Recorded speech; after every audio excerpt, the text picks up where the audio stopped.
Bismillahirrahmanirrahim. Assalamualaikum warahmatullahi wabarakatuh. Innal hamdalillah nahmaduhu wa nasta'inuhu wa nastaghfiruh wa na'udzu billahi min syururi anfusina wa min sayyiati a'malina. Man yahdihillahu fala mudilla lahu wa man yudlil fala hadiyalah. Asyhadu an la ilaha illallah wahdahu la syarika lah wa asyhadu anna Muhammadan abduhu wa rasuluh. Allahumma shalli wa sallim wa barik wa an'im ala abdika wa rasulika Muhammad wa ala alihi wa sahbihi wa man tabi'ahum bi ihsanin ila yaumiddin, amma ba'd. Yang Allah hormati para ustadzah wal ummahat yang semoga dirahmati Allah Subhanahu wa taala.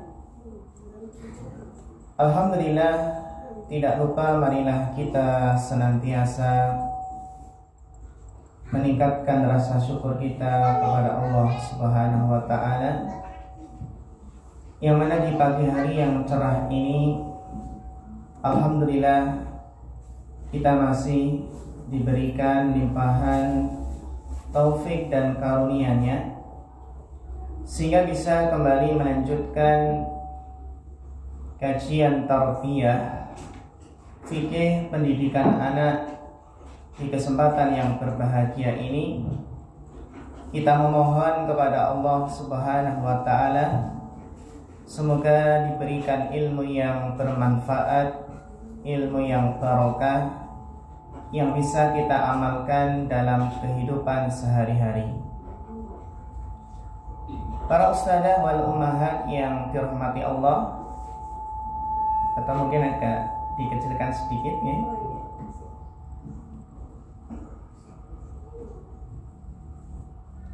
Pada pertemuan kemarin telah kita bahas tentang akikah yang berkah, yaitu faedah dan manfaat dari akikah, yang mana akikah selain sebagai bentuk rasa syukur kepada Allah Subhanahu wa taala, akikah juga memiliki faedah yang sangat penting, yaitu akikah adalah sebab anak itu memperoleh ketenangan dan ketentraman. Karena setiap anak itu tergantikan dengan akikahnya, yang mana para ulama menjelaskan bahwasannya akikah adalah sebab anak itu terlepas dari kegelisahan, hatinya akan sangat lapang setelah diakikahi.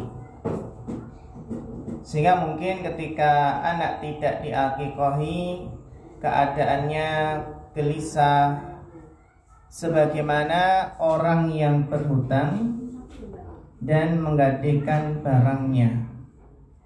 Jadi akikah adalah sebab seorang anak itu mendapatkan kemaslahatan, hatinya pun tidak begitu gelisah, sehingga mudah dalam aktivitasnya.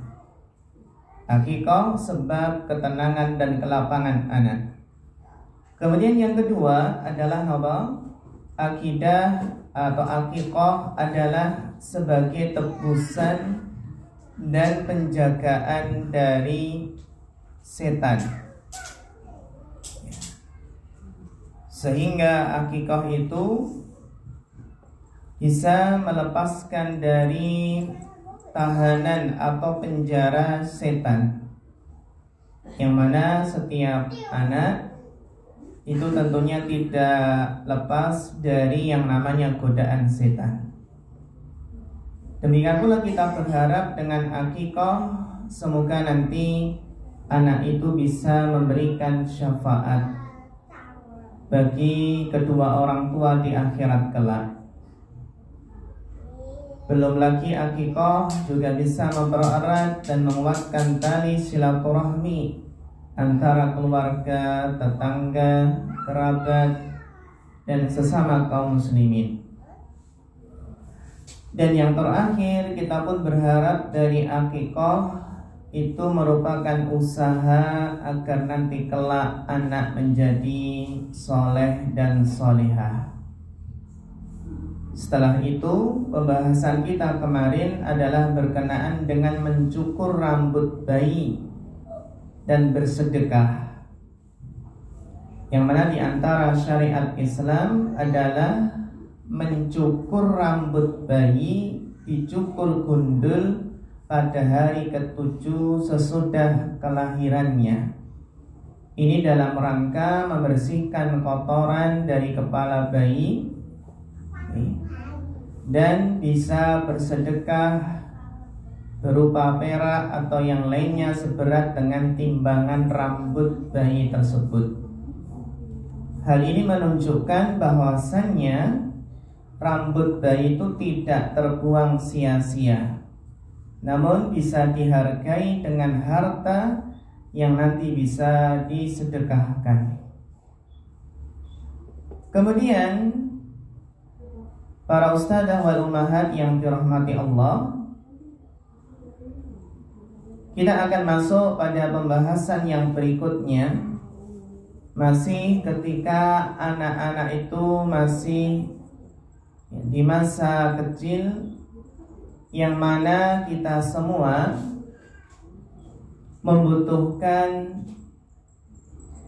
usaha ataupun ikhtiar agar Allah Subhanahu wa ta'ala memberikan penjagaan dan perlindungan untuk anak-anak kita semua.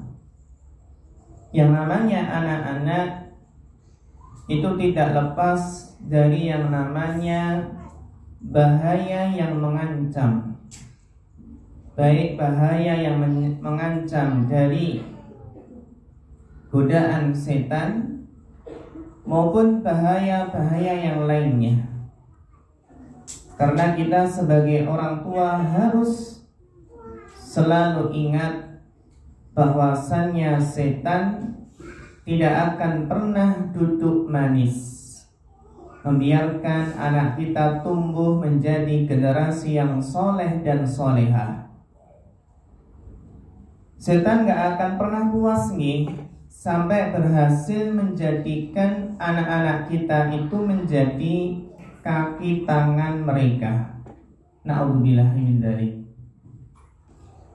Karena liciknya tipu daya setan ditambah dengan tabiat manusia yang lemah, maka kita sangat-sangat perlu untuk meminta pertolongan kepada Allah agar Allah berkenan melindungi kita dan anak-anak kita. Dan di antara bentuk meminta perlindungan kepada Allah untuk anak-anak kita ternyata bisa dimulai sejak awal, yakni ketika melakukan hubungan biologis antara suami istri, yang mana doa yang diajarkan oleh Nabi Sallallahu Alaihi Wasallam, doa meminta keberkahan dalam hubungan suami istri, yaitu doa Bismillahi Allahumma jannibna syaitana wa jannibis syaitana ma razaqtana. Bismillahi dengan menyebut nama Allah. Allahumma ya Allah, jannibna syaitana, jauhkanlah kami dari gangguan setan. Jannibna syaitana. Jadi kalau baca doa kita berusaha merenungi maknanya. Arti dari jannibna syaitana adalah jauhkanlah kami dari gangguan setan. Wajannibis syaitana, dan jauhkanlah gangguan setan, ma rozaktana, dari anak yang akan engkau karuniakan kepada kami. Jauhkanlah gangguan setan dari anak yang akan engkau karuniakan kepada kami ya Allah. Hadis sahih riwayat Bukhari dan Muslim dari sahabat Abdullah bin Abbas radhiyallahu anhuma. Sehingga jika seseorang menginginkan keberkahan dalam hubungan suami istri, maka jangan sampai lupa doa ini. Karena doa ini sangat ampuh dalam memberikan kebaikan untuk keturunan yang akan Allah karuniakan. Dan ini tentunya selain menambah keberkahan, kemesraan, dan tentunya adalah sebab anak itu mendapatkan penjagaan dari Allah Subhanahu wa ta'ala. Sehingga dalam hadis tersebut, lau anna ahadakum ida arada ayatiya ahlahu, jika salah seorang di antara kalian, wahai para suami, ingin mendatangi istrinya, maka bacalah doa ini. Kenapa? Fa innahu in yuqaddar bainahuma waladun fi dzalik lam yadurruhu syaitanun abadan. Kita lihat apa kata Nabi.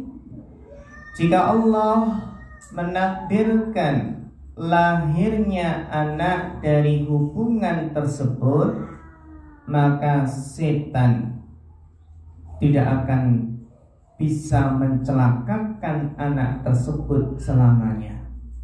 Ini poin penting yang harus kita ingat. Lam yadurruhu syaitanun abadan. Setan tidak akan pernah bisa membahayakan anak tersebut selamanya. Nah, kapan dimulai membaca doa tersebut?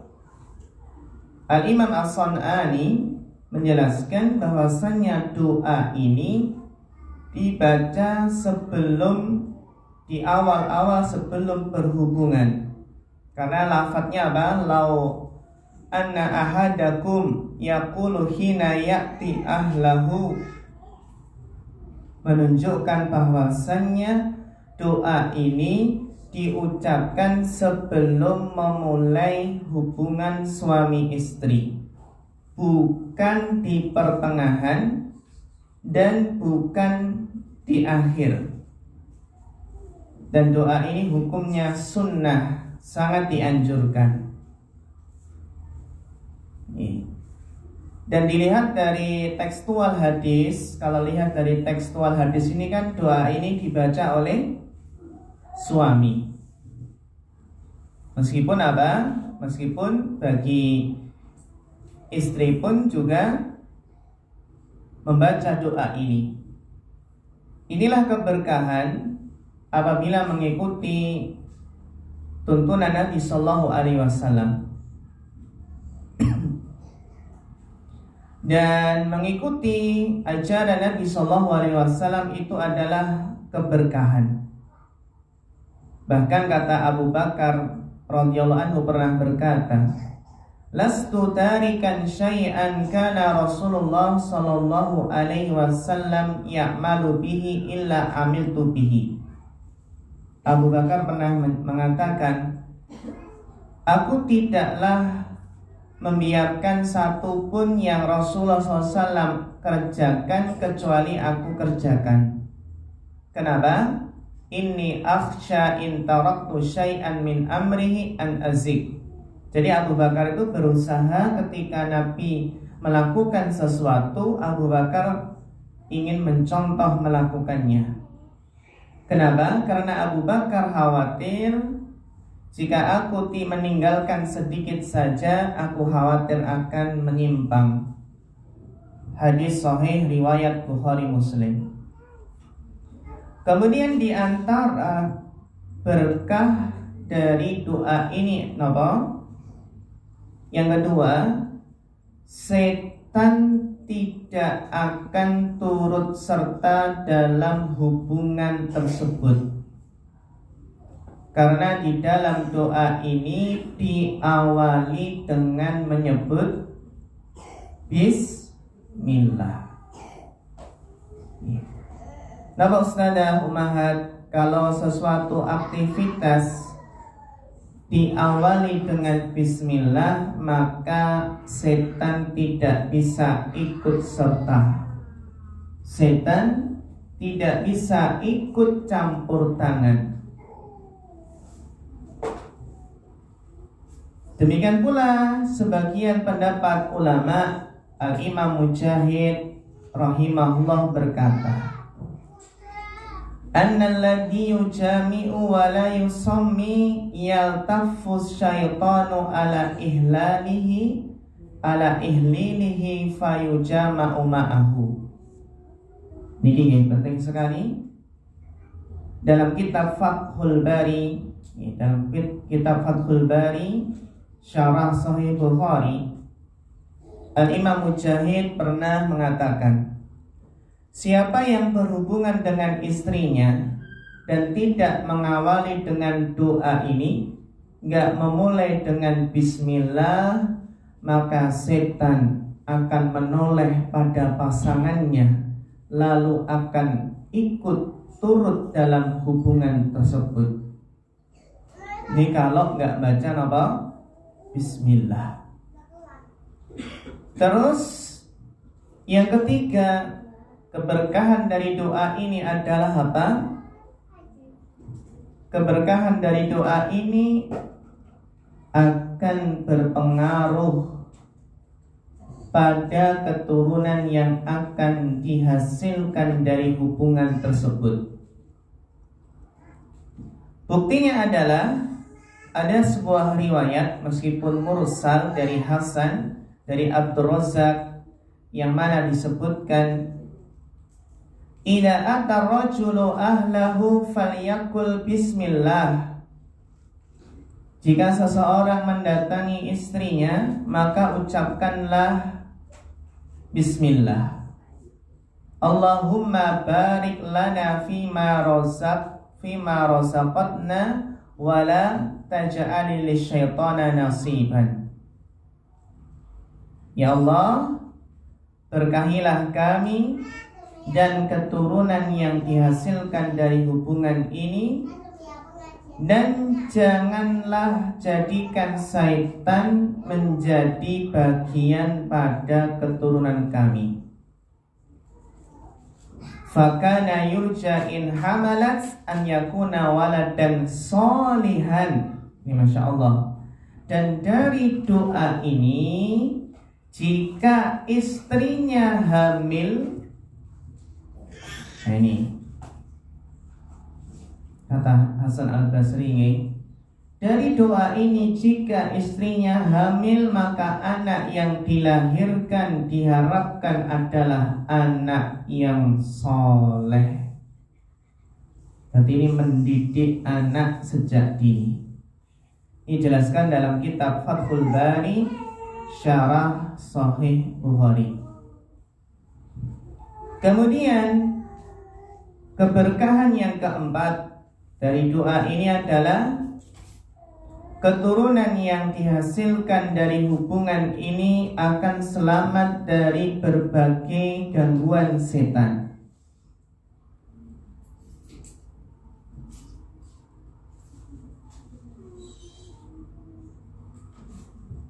Meskipun apa?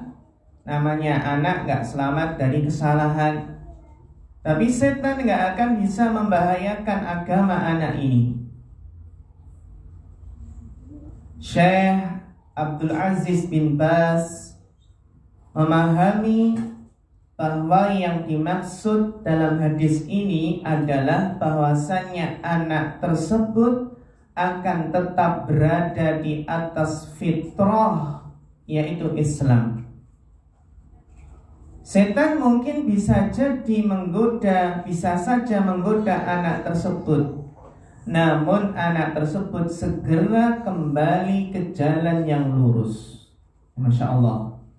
Setan bisa saja menggoda anak tersebut, namun anak tersebut akan kembali ke jalan yang lurus. Sebagaimana yang Allah firmankan dalam surat Al-A'raf ayat 201. Innal ladzina taqaw idza massahum ta'ifun minasyaitani tadakkaru fa idahum mubsirun. Sesungguhnya orang-orang yang bertakwa. Para ustadzah wal ummahat, siapa itu? Orang-orang yang bertakwa. Siapa orang-orang yang bertakwa? Idza massahum ta'ifun minasyaitan, apabila yaitu mereka apabila ditimpa waswas dari setan. Tadakkaru, kalau mereka ditimpa waswas dari setan, digelincirkan oleh setan, digoda oleh setan, kemudian terjerumus ke dalam dosa dan maksiat. Ciri orang bertakwa, jika terjatuh, tergelincir dalam dosa, tadakkaru, mereka segera ingat Allah. Jadi ketika terjatuh, ya Allah, kok saya terjatuh? Astagfirullah, ternyata terjatuh ke dalam dosa dan maksiat. Ini sifat orang yang bertakwa. Jadi orang yang bertakwa itu bukan berarti orang yang bersih, gak pernah melakukan dosa, tidak. Orang bertakwa itu pun pernah terjatuh ke dalam dosa, karena gak ada manusia yang maksum. Namun kita ingat, ciri orang yang bertakwa kalau terjatuh, tergelincir oleh godaan setan, mereka apa? Tadakkaru, segera ingat Allah. Fa'idahum mubsirun, segera ingat Allah. Dan mereka saat itu pula mereka melihat kesalahan-kesalahannya, mengakui kesalahan-kesalahannya. Jadi orang yang bertakwa kalau terjatuh ke dalam dosa itu segera ingat Allah dan segera mengakui dan menyesali kesalahan-kesalahannya. Ini Masya Allah, surat Al-A'raf ayat 201 ini kalau direnungi, ditadaburi, Masya Allah. Ini jadi orang bertakwa itu adalah orang yang selalu senantiasa kembali kepada Allah ketika terjatuh.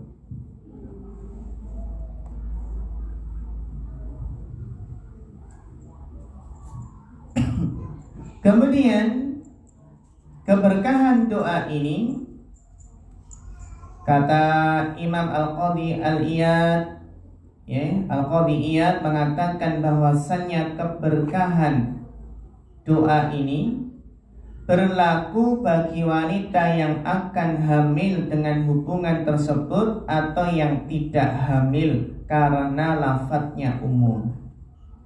Jadi doa ini Masya Allah sangat mengandung keberkahan. Tinggal bagaimana kita berusaha tahu arti dari doa tersebut.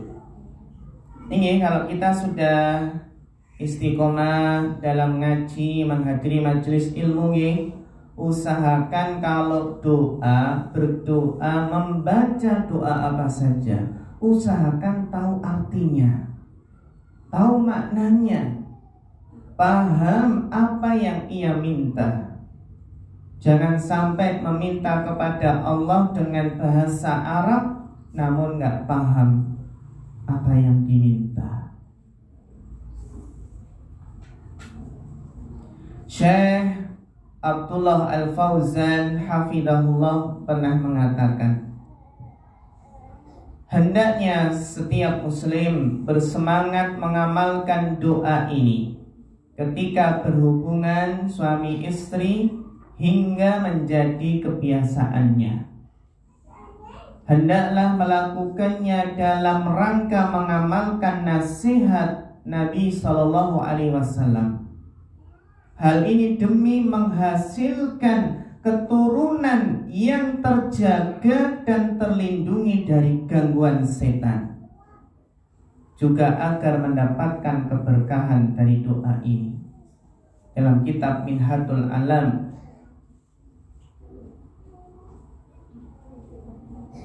Al-Imam Ibnu Hajar dalam kitab Fathul Bari mengatakan, faedah yang ditunjukkan dalam doa ini adalah disunahkannya membaca bismillah dan berdoa serta merutinkannya sampai pada hal yang nikmat, ya.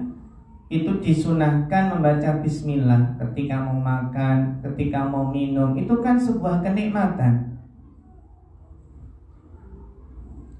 Nah, hadis yang kita bahas ini nih, para ustadzah wal ummahat,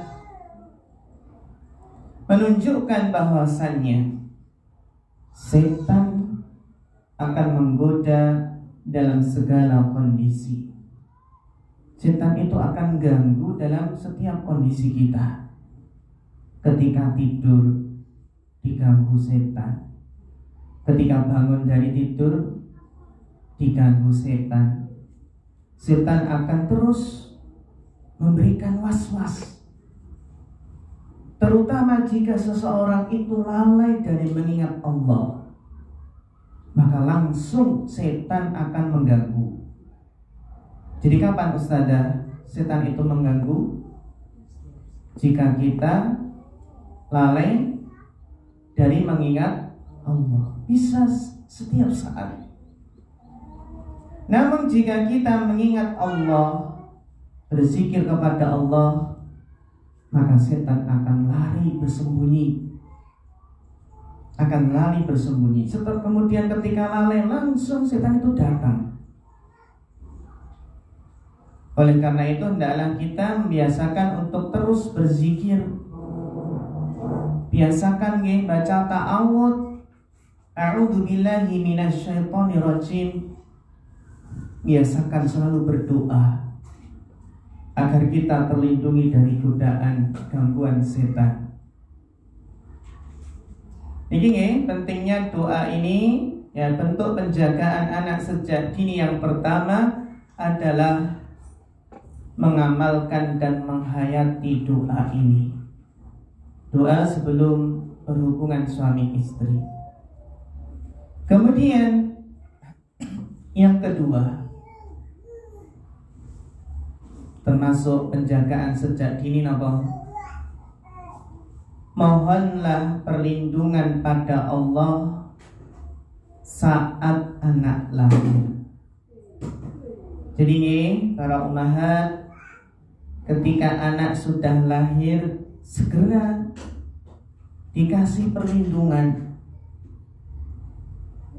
segera didoakan.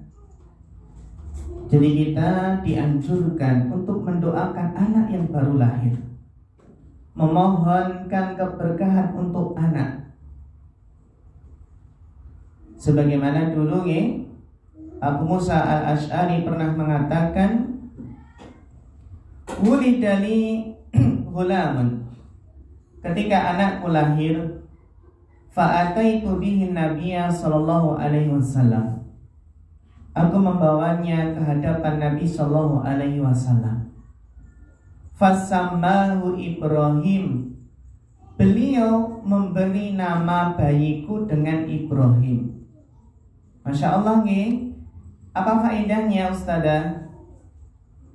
Boleh minta pertimbangan kepada ahli ilmu atau orang soleh, minta saran dan masukan kira-kira nama apa yang baik. Gak masalah. Seperti Nabi SAW di sini memberi nama bayinya Abu Musa dengan Ibrahim. Fahannakahu bitamroh. Lalu Nabi SAW mentahnik. Tahu mentahnik? Mentahnik dengan kurma lalu mendoakannya wada'alahu bil barokah. Nah, ketika Nabi mentahnik, jadi Nabi mengunyah kurma, dilembutkan, lalu diberikan kurma tersebut untuk anak.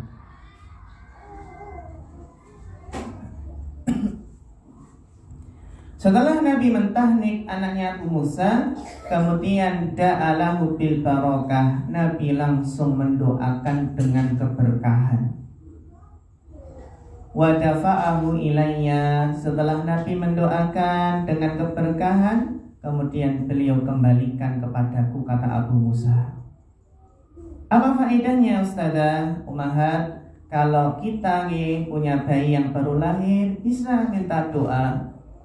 Minta doa kepada yang kita anggap ahli ilmu, orang soleh, yang harapannya apa? Masya Allah, ketika banyak yang mendoakan keberkahan untuk anak kita, itu yang lebih baik. Hadis sahih riwayat Bukhari Muslim. Jadi anak ketika baru lahir segera didoakan dengan keberkahan.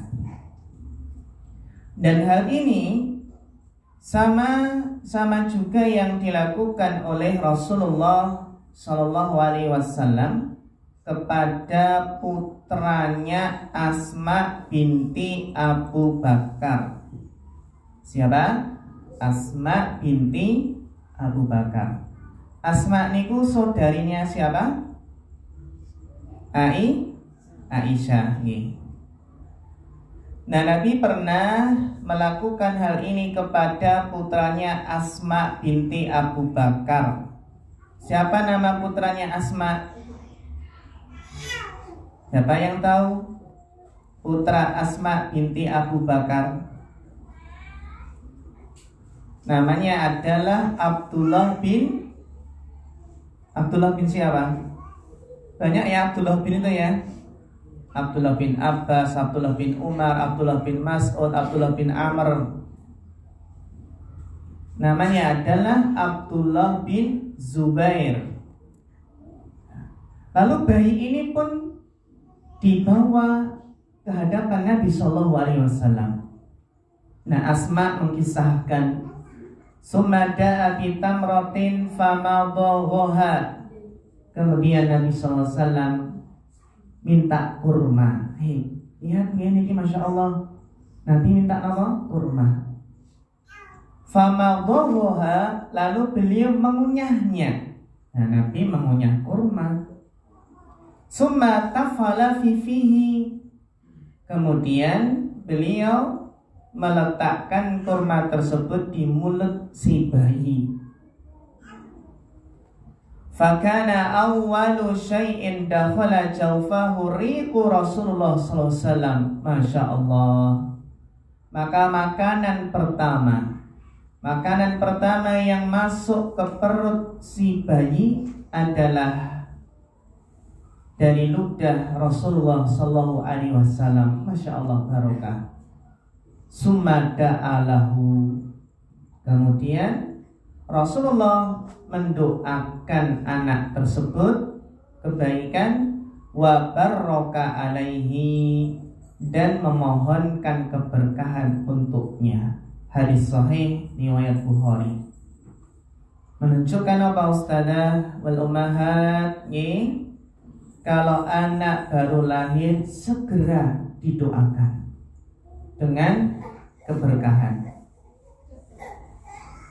Ada beberapa redaksi yang diajarkan berkaitan dengan doa untuk orang tua yang baru dikaruniai anak. Nah, sekarang kita akan membahas bagaimana doa mendoakan bagi saudara kita yang baru dikaruniai momongan. Riwayatnya banyak nih, ada yang maktu, ada yang riwayatnya sampai tabi'in, dan ada yang marfu, yaitu sampai Nabi Shallallahu Alaihi Wasallam. Pertama adalah riwayat dari Hasan Al-Basri, seorang ulama tabi'in, dari Al-Haisam bin Jammar. Ada seseorang yang bertanya kepada Al-Imam Hasan Al-Basri. Bolehkah mengucapkan ucapan orang Persia untuk doa ketika kelahiran anak? Jadi niki ada orang yang bertanya kepada Imam Hasan Al-Basri, bolehkah mengucapkan ucapan orang Persia untuk doa kelahiran ketika kelahiran anak? Lalu Al-Hasan menjawab, mengapa kamu kok menggunakan ucapan orang Persia? Bisa jadi doanya, bisa jadi nanti isi doanya orang Persia apa? Jadilah sapi atau jadilah keledai. Nah, kemudian Imam Hasan Al-Basri mengajarkan doa, barakallahu laka fil mauhubi laka wa syakartal wahiba wa balagha asyuddahu wa ruzikta birrahu. Ini doa yang sering kita apa? Kita kopas nggih. Ketika apa? Ketika ada teman saudara yang baru lahiran, kita kopas doa ini terus kita kirimkan. Sudahkah kita memahami arti dari doa ini?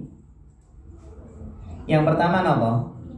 Barakallahu laka, semoga Allah memberikan barokah untukmu, fil mauhubi laka, semoga Allah memberkahi anak yang dianugerahkan kepadamu. Masya Allah. Semoga Allah memberkahi anak yang dianugerahkan kepadamu. Wa syakartal wahiba, dan semoga kamu bisa bersyukur kepada Allah yang memberikan. Nah, Masya Allah. Jadi mendoakan semoga kamu apa? Bersyukur kepada Allah yang al-wahibah, yang memberi. Wa balagha asyuddahu, semoga cepat besar. Masya Allah, ini ternyata kandungan doanya Masya Allah, semoga cepat besar dan dewasa. Wa balagha asyuddahu wa ruzikta birrahu, dan semoga engkau mendapatkan baktinya si anak ini. Ya Masya Allah. Barakallahu laka fil mauhubi laka wa syakartal wahiba wa balagha asyuddahu wa ruzikta birrahu. Semoga Allah memberkahi anak yang dianugerahkan kepadamu. Semoga kamu bisa mensyukuri sang pemberi, yaitu Allah. Semoga cepat besar dan dewasa, dan engkau mendapatkan baktinya sang anak. Jadi inti dari doa untuk kelahiran anak adalah memohonkan keberkahan dan kebaikan untuk anak dan orang tuanya. Maka para ulama menjelaskan, ya sebenarnya tidak ada lafadz khusus, tidak ada ketentuan harus lafadz ini enggak. Yang penting apa?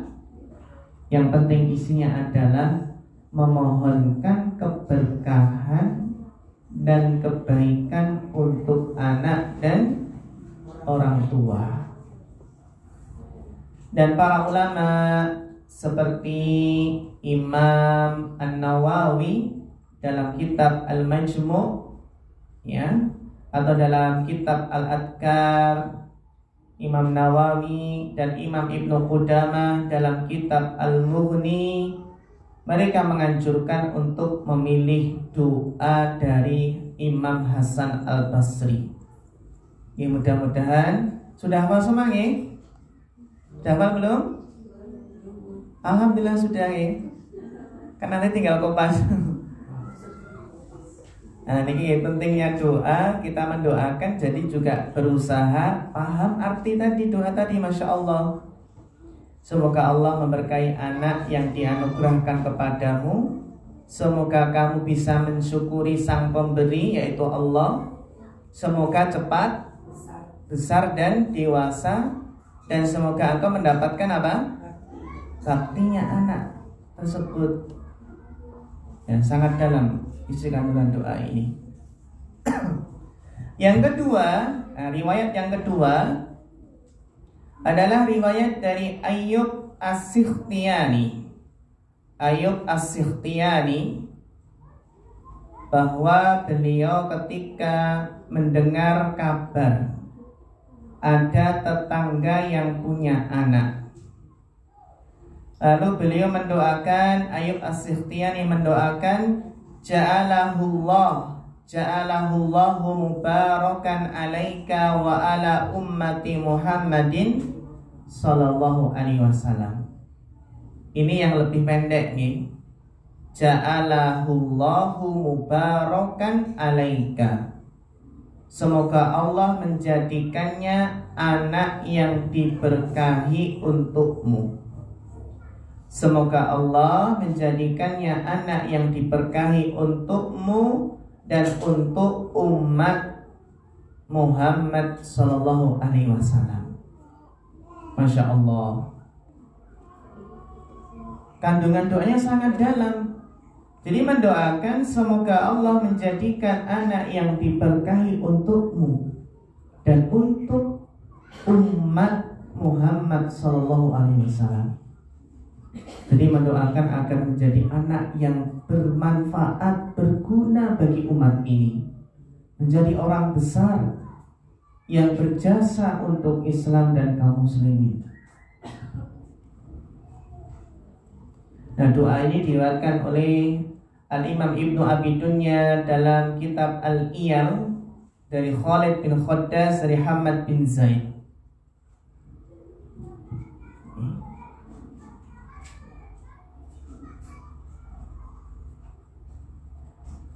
Ada sebuah kisah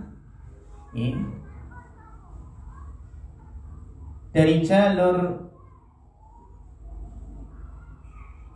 yang mana keterangan Ayyub ini diperkuat dengan riwayat Tabrani dari kitab Ad-Du'a dari jalur Amr bin Rabi dari Asiri bin Yahya dari Hasan al-Basri, bahwasannya ada salah satu muridnya yang anaknya lahir laki-laki.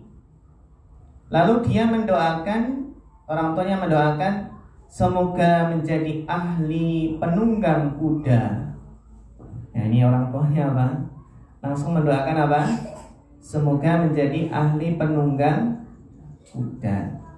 Nah, kata Imam Hasan al-Basri, dari mana kamu tahu dia akan menjadi penunggang kuda? Bisa jadi dia menjadi tukang kayu atau penjahit.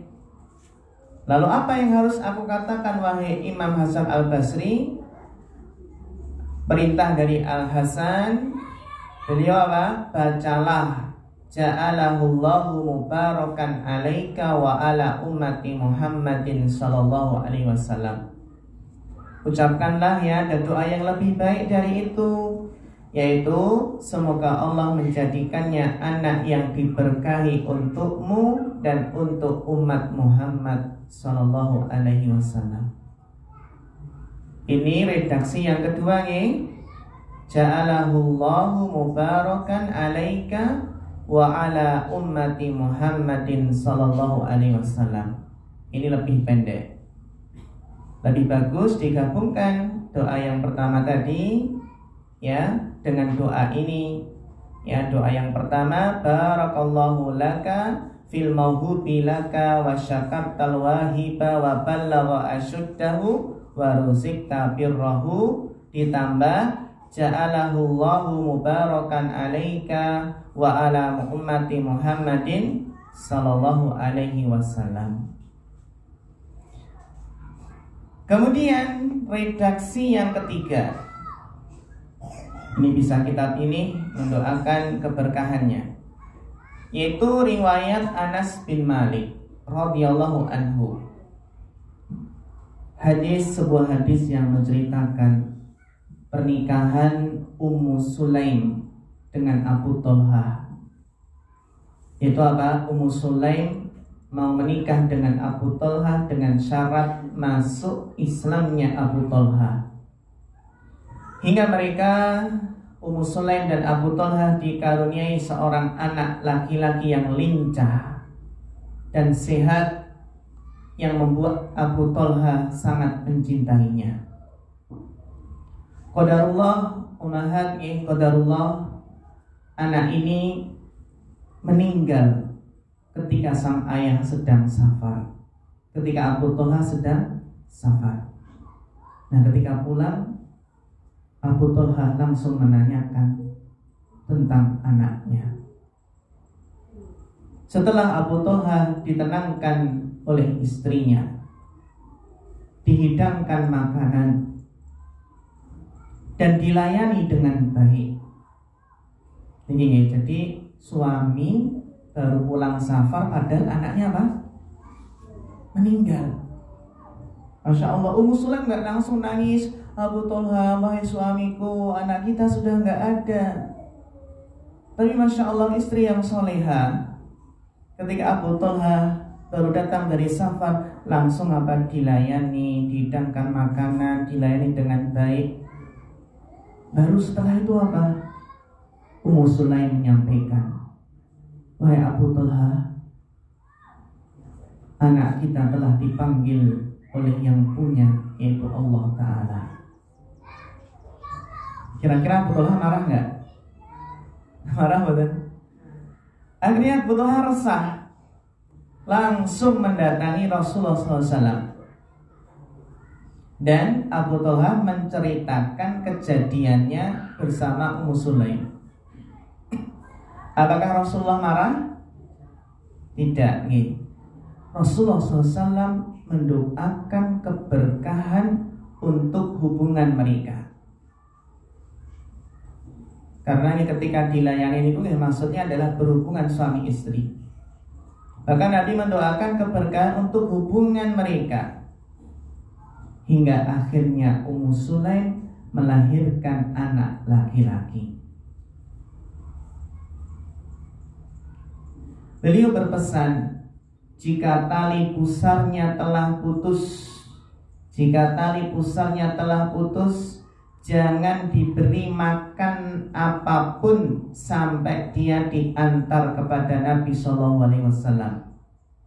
Disitulah Nabi SAW melakukan tahnik dan mendoakan apa? Barakallahu laki fihi wa ja'alahu barran taqiyya.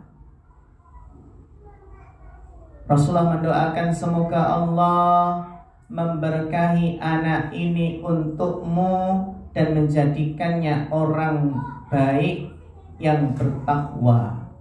Masya Allah. Barakallahu laki fihi wa ja'alahu barran taqiyya. Semoga Allah memberkahi anak ini untukmu dan menjadikannya orang baik yang bertakwa. Jadi bisa mendoakan apa? Wa ja'alahu barran taqiyya. Jadi orang baik dan bertakwa. Kalau kita lihat nih, para ummahat, dari kisah-kisah tadi kan yang mentahnik itu siapa? Rasulullah nih. Dari kisahnya tadi siapa? Putranya Asma binti Abu Bakar, dan kisah ini Abu Thalha dan Ummu Sulaim. Yang mentahnik siapa? Rasulullah. Sehingga memang para ulama berbeda pendapat dalam mentahnik ini. Bahwasanya ada yang berpendapat yang mentahnik ini ya kekhususan Rasulullah SAW, atau yang dianggap mungkin ya orang soleh. Sehingga dalam masalah tahnik, sekali lagi memang para ulama berbeda pendapat. Ada yang menjelaskan bahwasanya ini adalah kekhususan Nabi SAW. Karena apa? Keberkahan dari Nabi SAW. Sehingga memang ada yang berpendapat kalau orang tua tidak dianjurkan mentahnik. Namun sebagian ulama ya ada berpendapat ya tidak mengapa orang tua pun tahnik. Ya kita di sini menghormati ya, perbedaan pendapat dari para ulama. Yang orang tuanya pengen mentahnik monggo, yang tidak monggo. Ini dalam mentahnik ini.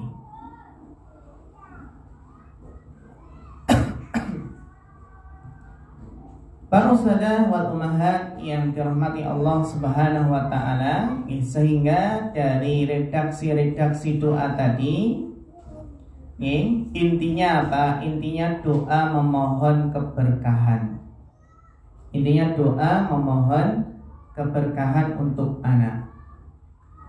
Sehingga dari fatwa Syabakah Islam yang dibimbing oleh Dr. Abdullah Al-Faqih pernah mengatakan, "Falaisa hunaka dalilun fima na'lam yadullu ala masyru'iyyati qira'ati syai'in minal Qur'an." Tidak terdapat dalil sepengetahuan kami yang menunjukkan dianjurkannya membaca ayat Al-Qur'an awil ada'iyah indama yuladut tifl, atau doa tertentu ketika seorang anak dilahirkan. Sawa'un min kibalil aw min kibalil ab aw min kibali ghairiha, sama saja baik dari ibu, bapak atau orang yang lainnya. Sehingga kalau nggak hafal doa tadi monggo bisa doa dengan bahasa apapun yang bisa dipahami. Misalnya apa? Dengan membaca barakallahu fiik, semoga Allah memberkahi kamu, memberkahi anakmu, semoga jadi anak yang soleh, cepat besar, berbakti kepada orang tua, nggak apa-apa. Yang bisa dipahami. Jadi yang ketiga apa? Berkaitan dengan yaitu mendoakan anak ketika lahir. Ini yang kedua. Kemudian yang berikutnya adalah apa? Memohon perlindungan dari godaan setan. Jadi ketika anak itu baru lahir, segera kita berdoa memohonkan perlindungan dari godaan setan.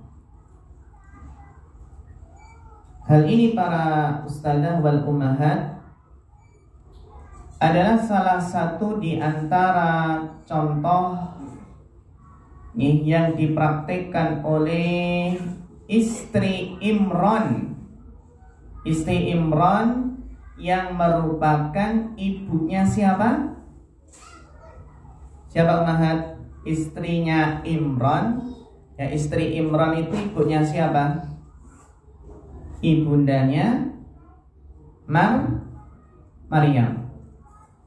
Itu istri Imran itu ibundanya siapa? Maryam. Kalau Maryam ibundanya siapa? Isa. Allah menceritakan kejadian ketika istri Imran melahirkan Maryam. Coba kita simak kisah ketika istri Imran melahirkan Maryam.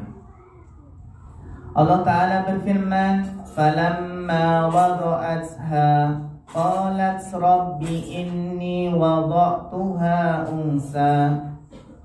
Tatkala istri Imran melahirkan anaknya, dia pun berkata, "Wahai Rabbku, sesungguhnya aku melahirkannya seorang anak perempuan. Inni wada'tuha unsa." Saya melahirkan seorang anak perempuan. Wallahu a'lamu bima wada'at. Dan Allah lebih mengetahui apa yang dilahirkannya itu. Walaysa dzakaru kal unsa. Dan anak laki-laki tidaklah sama dengan anak perempuan. Tidaklah sama seperti anak perempuan. Wa inni sammaituha Maryam.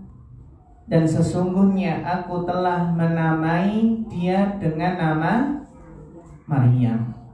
Nah, terus setelah ini istri Imran berdoa, "Wa inni u'iduha bika wa dzurriyyataha minasyaitonir rajim."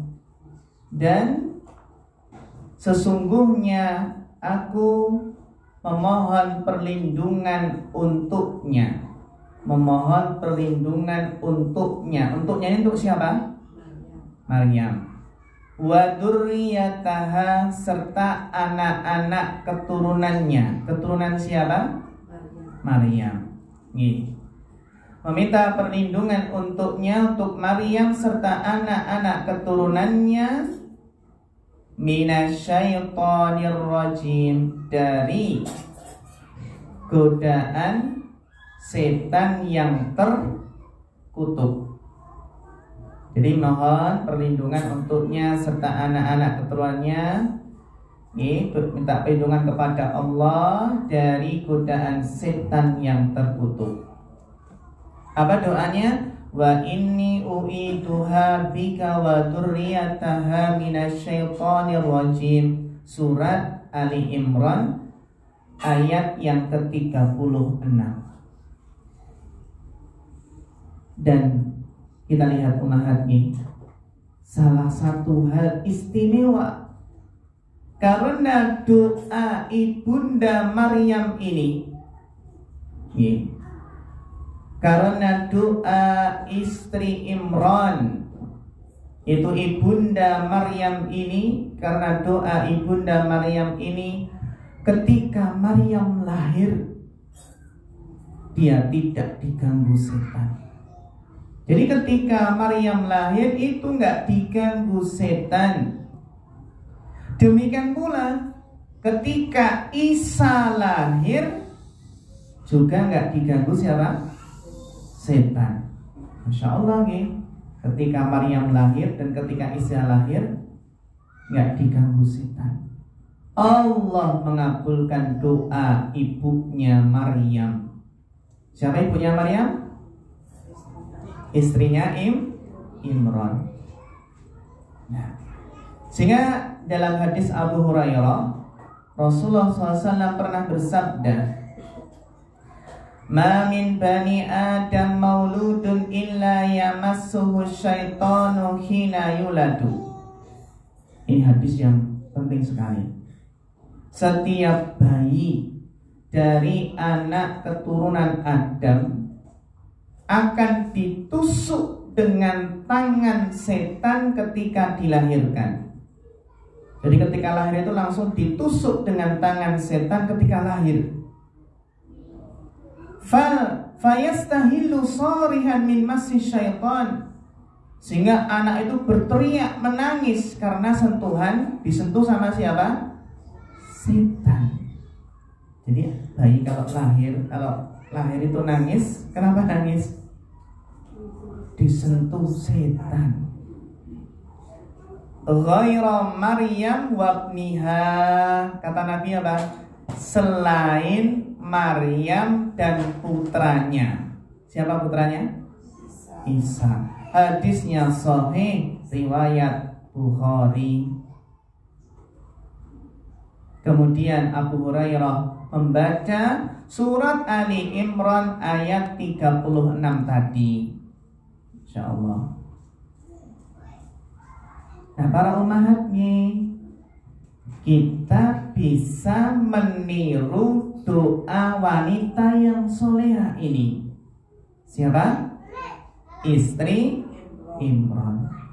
Hanya saja perlu disesuaikan dengan jenis kelamin bayi yang dilahirkan. Karena apa? Perbedaan domir. Napa niku domir? Kata ganti dalam bahasa Arab itu beda antara laki-laki dan perempuan.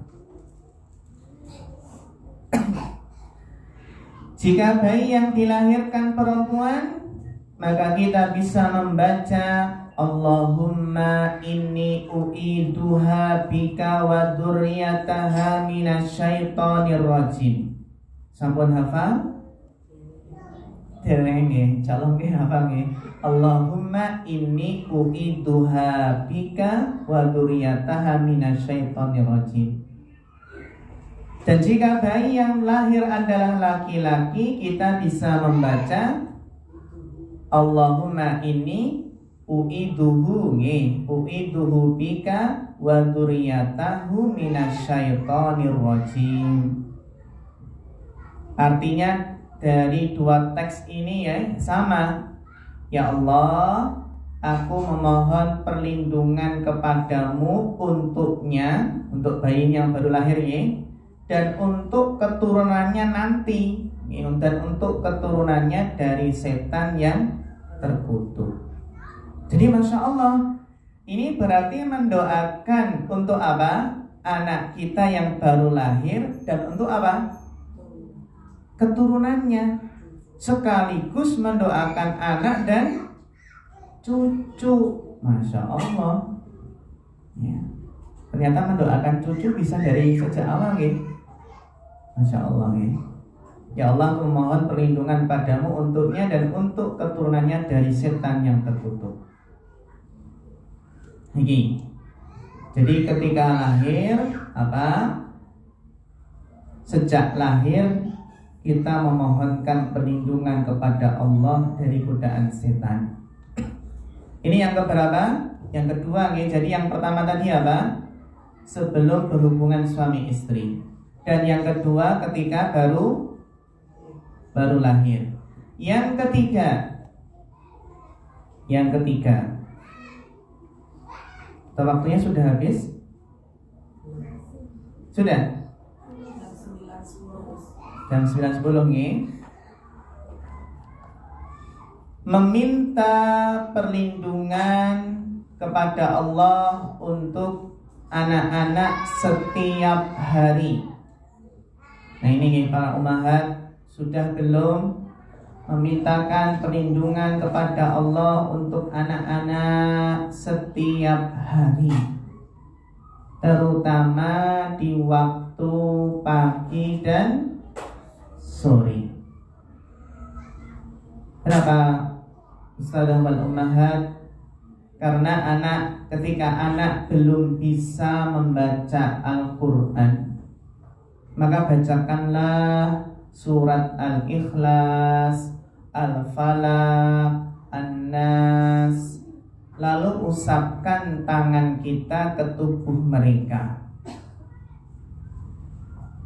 Ini dibacakan Al-Ikhlas, Al-Falaq dan An-Nas, diusapkan ke tubuh mereka setiap hari, terutama di waktu pagi dan sore. Atau kita bisa meminta perlindungan untuk anak dari gangguan setan dengan doa seperti yang pernah dipraktikkan oleh Nabi Shallallahu Alaihi Wasallam ketika mendoakan cucunya Hasan dan Husain. Ibnu Abbas pernah menceritakan bahwa Rasulullah Shallallahu Alaihi Wasallam membacakan doa perlindungan untuk kedua cucunya. Bagaimana lafadznya? U'idukuma bi kalimatillahi tammah. U'idukuma. Kenapa kuma di sini? Karena dua, Hasan dan Husain. U'idukuma. Aku memohon perlindungan dengan kalimat-kalimat Allah yang sempurna. Aku memohon perlindungan dengan kalimat-kalimat Allah yang sempurna untuk kalian berdua, Hasan dan Husain. Berlindung dari apa? Min kulli syaitonin, dari semua godaan setan. Min kulli syaitonin. Wahammatin, min kulli syaitonin wahammah, dan binatang pengganggu. Apa? Binatang pengganggu. Ini penting nih, biar anak gak tersengat kala jengking, gak tergigit ular. Kemarin ada berita nih, udah agak lama nih, ada di daerah Karanganyar, itu ada anak-anak yang tergigit ular. masih kecil. Ternyata ada ular di rak sepatu. Ularnya warna apa? Warna hijau. Dan ekornya warna apa? Merah. Ekor ular hijau, ekor merah. Kalau orang Jawa menamakan ular apa? Ada yang tahu? Viper atau apa?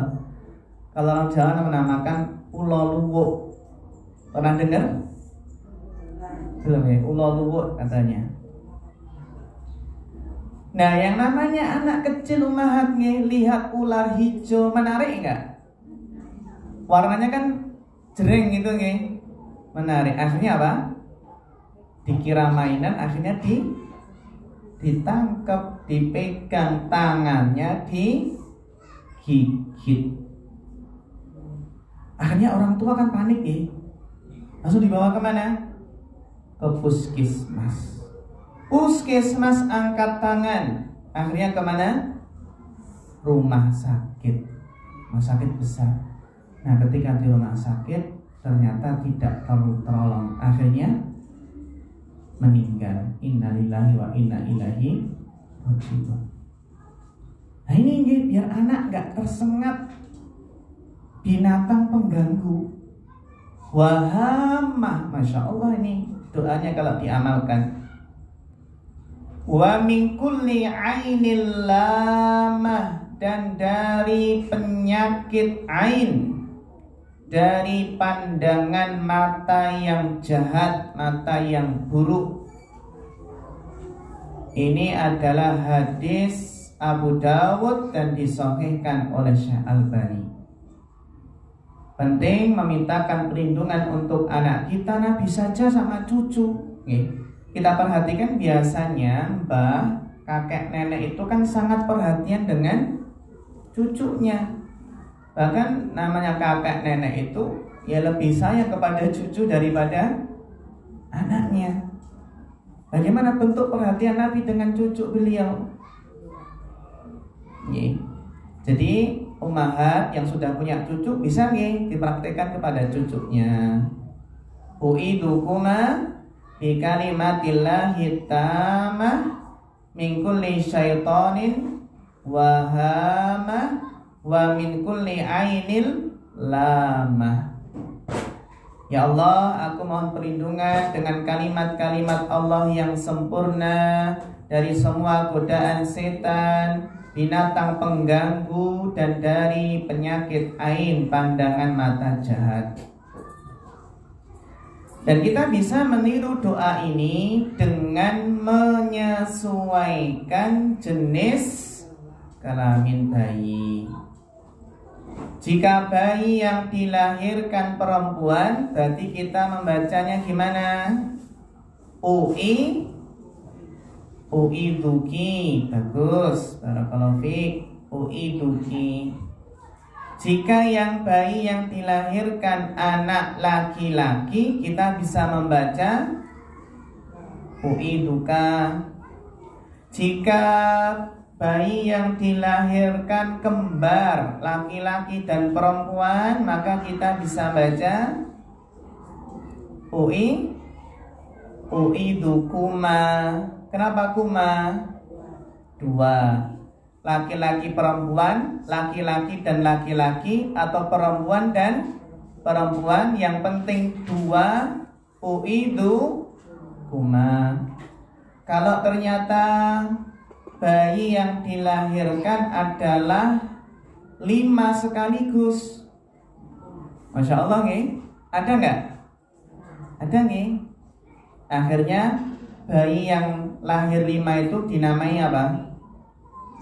A, I, U, E, O. Gitu nih. Ya kan, namanya apa? A, I, U, E, O. Tapi A-nya ada panjangannya apa gitu ya? A, I juga, U, E, O. Sehingga ketika orang tua pengen manggil semua anaknya 5, bisa disingkat apa? A, I, U, E, O, kesini gitu ya.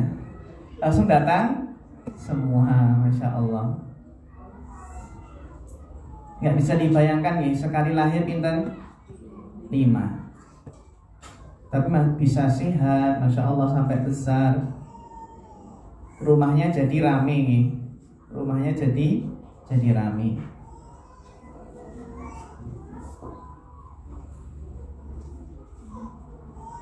Nih.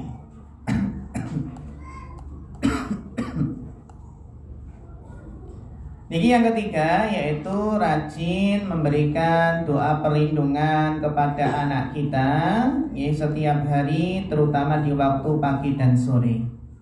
Sehingga para ummahat ketika kita lihat anak kok tiba-tiba sering nangis, apalagi nangisnya kok kejer, ada apa ini ummahat?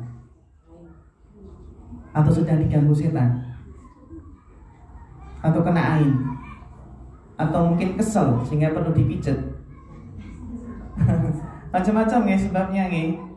Jadi harus peka. Ya nggak apa-apa kalau seandainya kok kayak nangis, rewel, apa nggak diganggu setan ini Ustadz ya, nggak apa-apa, bacakan doa tadi. Langsung bacaan doa tadi. Kalau kita kayak ada yang aneh dengan anak kita, segera bacakan doa ini. Ya, karena setan mengincar anak-anak kita. Karena anak kita kan belum bisa baca doa pelindungan sendiri, sehingga kita yang mendoakan. Terutama yang keempat, berarti penjagaan yang keempat adalah jangan biarkan anak-anak berkeliaran di luar rumah saat maghrib. Rasulullah SAW telah mewanti-wanti, idza kana junhul laili aw amsaitum, jika hari mulai gelap, fakufu sibyanakum, maka tahanlah anak-anak kalian, tahanlah jangan keluar rumah. Kenapa? Jika maghrib telah datang, tahanlah anak-anak kalian untuk tidak keluar rumah. Fa inna syayatina tantashiru hina idin, karena saat itulah setan-setan berkeliaran. Fa idza dhahaba sa'atun minal laili fahulluhum, jika telah lewat sebagian malam, maka lepaskanlah, biarkanlah mereka anak-anak tersebut. Hadis sahih riwayat Bukhari dan Muslim. Kenapa para ummahat jangan biarkan anak itu bebas bermain di maghrib-maghrib? Karena ingat, setan itu menyebar di malam hari. Syekh Mustafa Al-Adawi hafidahullah pernah berkata, begitu pula binatang pengganggu, hewan buas akan keluar dari sarangnya pada malam hari. Yang ingin berbuat buruk dan jahat pun juga keluar ketika malam hari. Kan dalam surat Al-Falaq kan apa? Ada doa wa min syarri ghasiqin idza waqab. Ai al-lailu idza atlama awil qamaru idza ghaba. Itu berlindung dari kejahatan malam apabila telah gelap gulita. Artinya kejahatan malam hari apabila telah gelap, dan dari kejahatan waktu purnama apabila telah terbenam.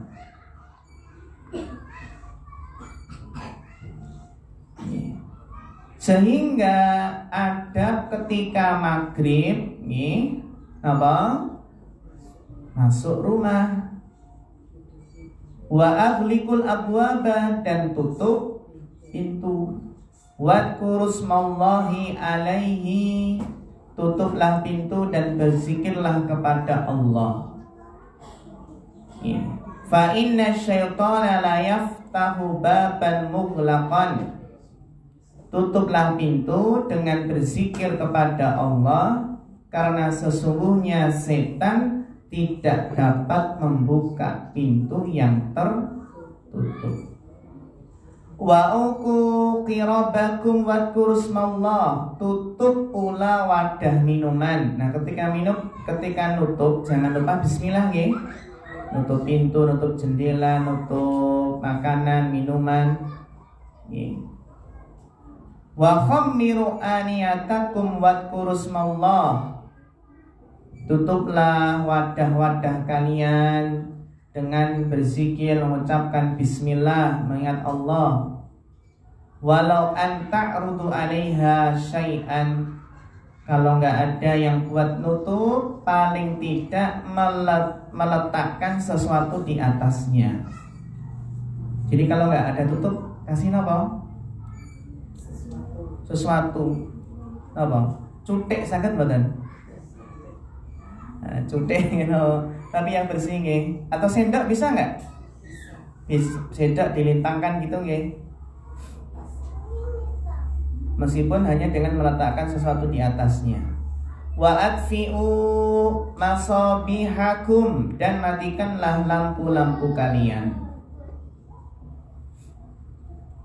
Nah, Imam Nawawi menjelaskan hadis ini, meletakkan sebuah bab perintah menutup wadah makan dan minum.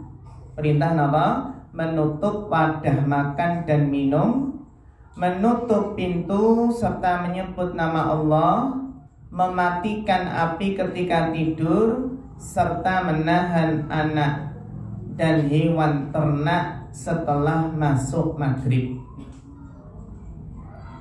Sehingga dalam hadis riwayat Muslim, Nabi bersabda, la tursilu fawashiyakum, ai kullu ma yantasiru min masyiyah wa ghairiha. Jangan lepas hewan ternak kalian dan anak-anak kalian apabila matahari terbenam. Idza ghabatis syamsu hatta tadhhaba fahmatul isya. Jadi jangan lepas hewan ternak kalian dan anak-anak kalian apabila matahari terbenam hingga berlalunya awal waktu isya. Fa inna syaitana tanbaisu idza ghabati syamsu hatta tadhhaba fahmatul isya. Karena setan bertebaran jika matahari terbenam hingga berlalunya awal waktu isya. Iki nggih. Jadi nanti kalau sudah berlalu waktu maghrib setelah isya, silahkan dilepas lagi. Tapi yang dilepas apa? Anak-anak nih. Kalau hewan ternak dilepas nanti hilang nih. Nah, Al-Hafidz Ibnu Hajar menjelaskan janhul laili maknanya adalah terbenam matahari. Ini ketika maghrib. Nah, Imam Al-Jauzi, Ibnul Jauzi berkata dikhawatirkan pada anak-anak dalam waktu tersebut karena najis yang selalu dicari-cari setan umumnya ada pada anak-anak. Kan anak-anak masih ngompol nih. Jadi setan itu suka tempat yang najis. Nah, kenapa kok dikhawatirkan anak-anak dalam waktu maghrib tersebut? Karena najis, tempat najis itulah yang selalu dicari-cari setan pada umumnya. Dan pada umumnya ada pada anak-anak. Nah, zikir ini yang dapat melindungi mereka anak-anak ya dari godaan setan. Nah, sedangkan setan ketika bertebaran mereka bergantungan dengan apa saja yang dapat mereka tempati. Maka dikhawatirkan bagi anak-anak tersebut. Adapun latar belakang bertebarannya setan pada waktu tersebut karena waktu malam lebih mudah bagi setan dibandingkan waktu siang. Karena apa? Karena gelapnya malam lebih mendatangkan kekuatan bagi setan dibandingkan waktu siang. Disebutkan dalam kitab Fathul Bari. Gelapnya malam mendatangkan kekuatan lebih bagi setan dibandingkan lainnya. Sehingga biasanya tukang sihir, tukang santet bereaksinya di waktu apa? Malam hari.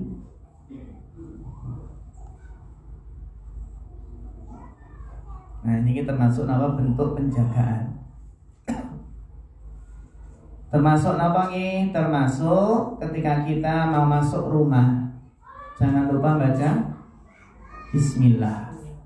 La mabita lakum. Kalau kita masuk rumah baca Bismillah, maka setan akan berkata kepada teman-temannya, tidak ada tempat bermalam.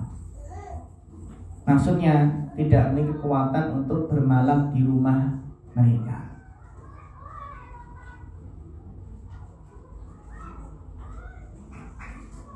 Nah ini sehingga apa bisa kita simpulkan bahwasanya apa? Bahwasanya penjagaan untuk anak itu bisa dimulai sejak dini. Yang pertama apa? Membaca doa sebelum berhubungan suami istri. Yang kedua apa?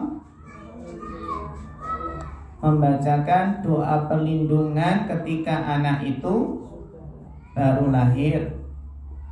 Bagaimana doanya? Bagaimana doanya? Ini doa keberkahan tadi kan ya?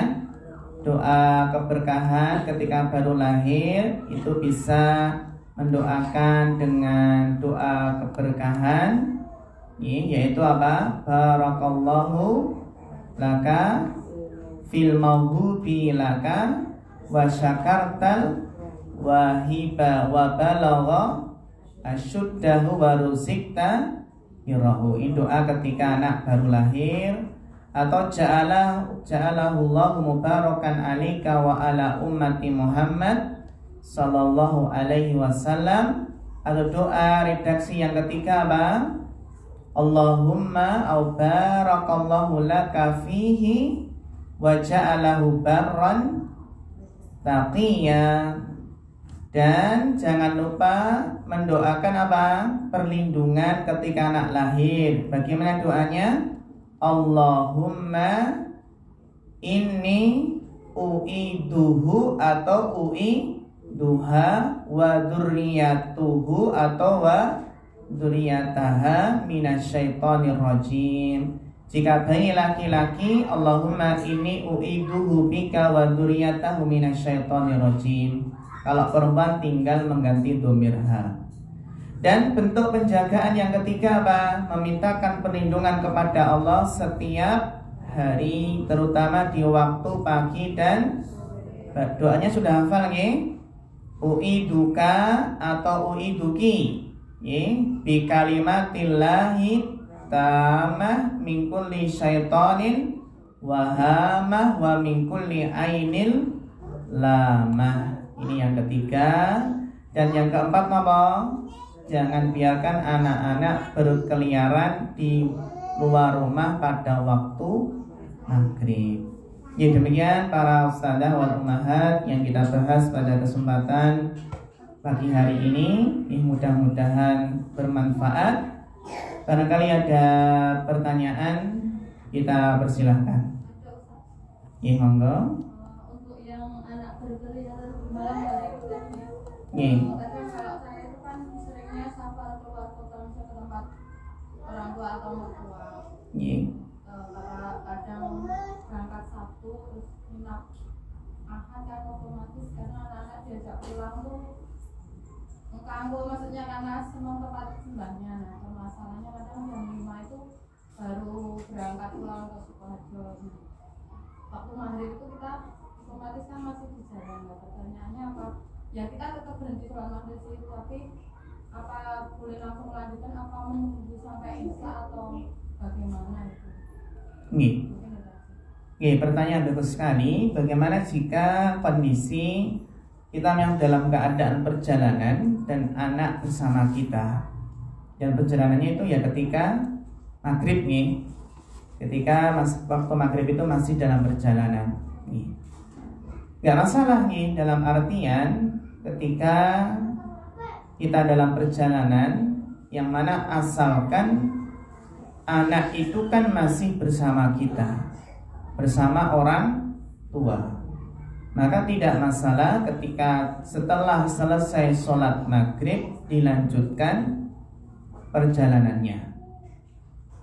Jadi yang dimaksud dengan anak-anak itu dibiarkan main di luar, itu adalah maksudnya jika tanpa pengawasan orang tua, tidak bersama dengan orang tua. Sehingga kalau bersama orang tua karena memang kebutuhan, karena memang mau pergi kemana gitu, nggak bisa ditinggal, nggak apa-apa, dilanjutkan perjalanannya. Meskipun dalam keadaan tertentu kita mau beli sesuatu ketika setelah maghrib, memang yang baik sebaiknya anak tidak diajak ketika waktu maghrib. Namun ketika nggak bisa anak merengek pengen ikut, nggak masalah, bismillah, keluar dengan anak.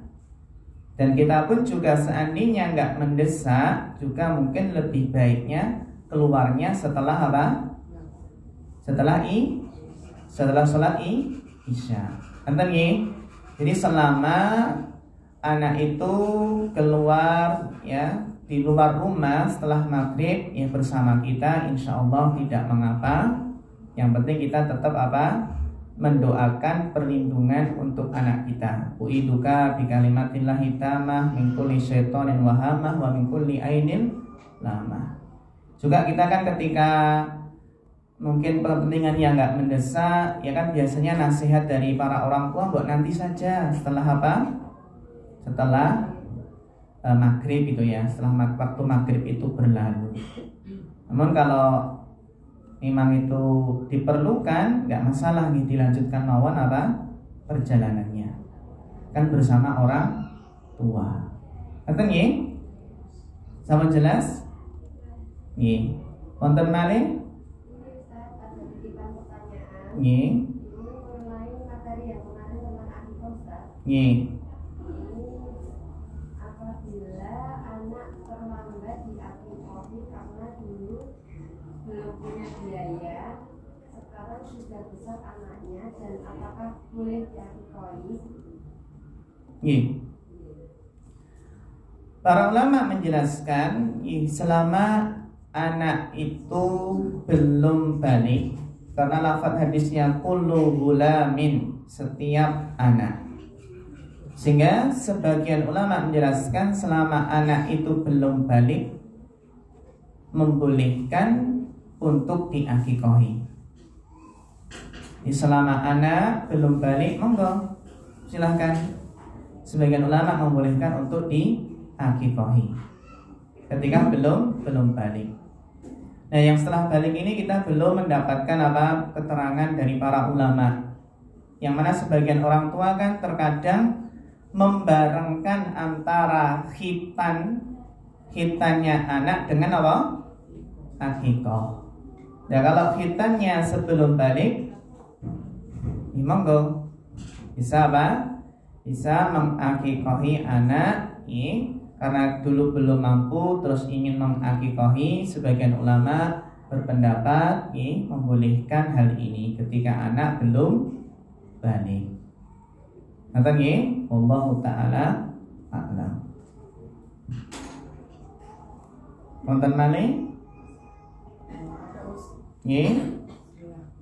Kalau anak itu kita menikah sebelum ilmu, sebelum tahu hukum syariat tadi, karena sudah lahir, sudah besar, itu untuk meminimalkan gangguan setan itu bagaimana gitu. Kan kita waktu berhubungan juga dulu nggak tahu syariat, kita belum tahu doanya, terus waktu lahir juga kita nggak tahu syariat untuk mendoakan anak itu pun. Waktu sudah berjalan, anak besar juga belum tahu, tahunya baru sekarang ini mensiasatinya pripun Ustaz? Masya Allah, pertanyaan yang penting, yang bagus sekali. Bagaimana kita sebagai orang tua yang dahulu belum tahu syariat atau tuntunan doa sebelum berhubungan suami istri atau mendoakan anak ketika baru lahir, maka tidak mengapa, dan kita bersyukur, alhamdulillah kita sudah paham, sudah tahu adanya tuntunan-tuntunan tersebut, sehingga bisa kita laksanakan semampu kita yang sudah kita ketahui. Jadi bisa kita lakukan semampu kita yang sudah kita ketahui. Sehingga Sehingga harapannya bisa mendoakan tadi, mendoakan anak ketika pagi dan petang, termasuk ketika anak sudah dewasa, tinggal kita ajarkan. Jadi kalau sudah memang kita dulunya nggak tahu, nah sekarang tahu, sekarang kita didik anak kita agar rajin membaca doa dan zikir pagi dan petang. Sebagai gantinya adalah mendidik anak kita ajari doa, zikir pagi dan petang. Karena itu bentuk penjagaan yang paling ampuh.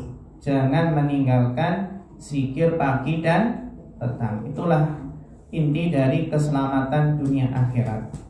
Terus betul menapa? Karena kita memang dulu nggak tahu. Yang penting sekarang kita bimbing anak kita dan kita biasakan, jangan sampai tinggalkan zikir pagi dan petang.